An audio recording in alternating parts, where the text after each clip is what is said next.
I am Kosnathi Ndlovu, and this is TCS Plus, the technology business show by Tech Central, brought to you today by the Eswatini Postal and Telecommunications Corporation. Today's episode coincides with Africa Tech Week in Cape Town. Joining me in Cape Town is the Managing Director of the Eswatini Postal and Telecommunication Corporation, Mr. Themba Khumalo. Themba, good day and welcome to the show. Good day, and thank you for inviting me. Firstly, Mr. Khumalo, could you start telling us about who you are and what your company does in Eswatini? Thank you. Firstly, I'll introduce myself. I'm Themba Khumalo.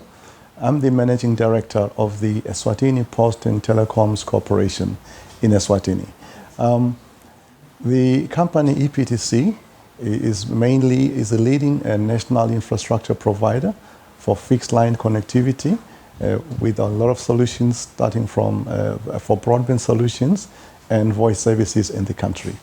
Part of what you're doing is modernizing old copper-based infrastructure and expanding fiber into previously unreached territories. Could you tell us more about your national fiber strategy? Yeah, you've correctly addressed what we are trying to do in the country.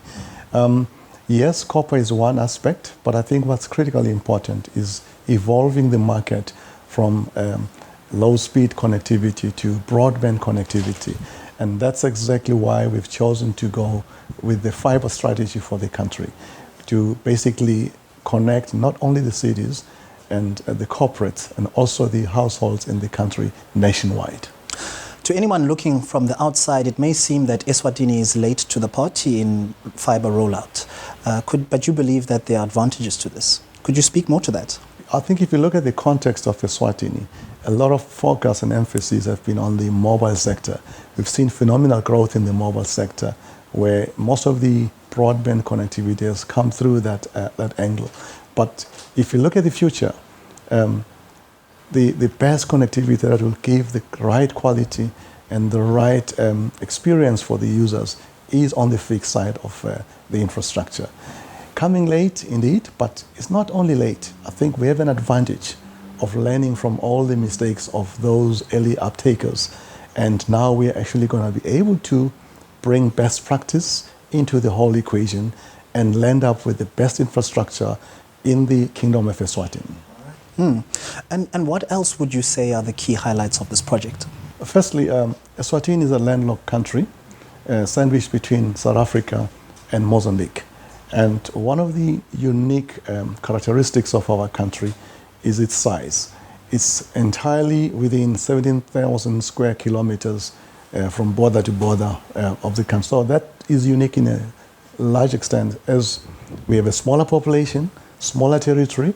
So the scale of implementation is not the same as one would find in bigger territories. Yes, it comes with its own challenges, but it's a smaller population with a higher population density in some areas, in the urban areas.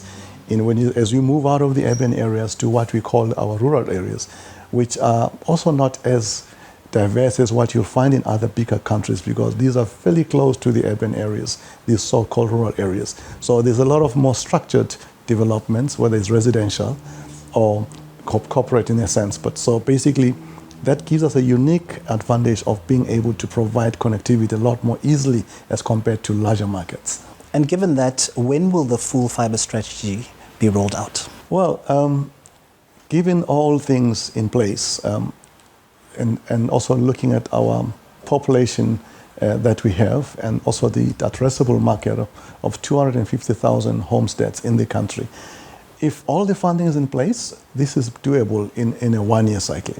But of course, because of the scale of operation, we might have to stretch that slightly unless our government comes to the party to fast track and assist this process of accelerating broadband connectivity to the nation.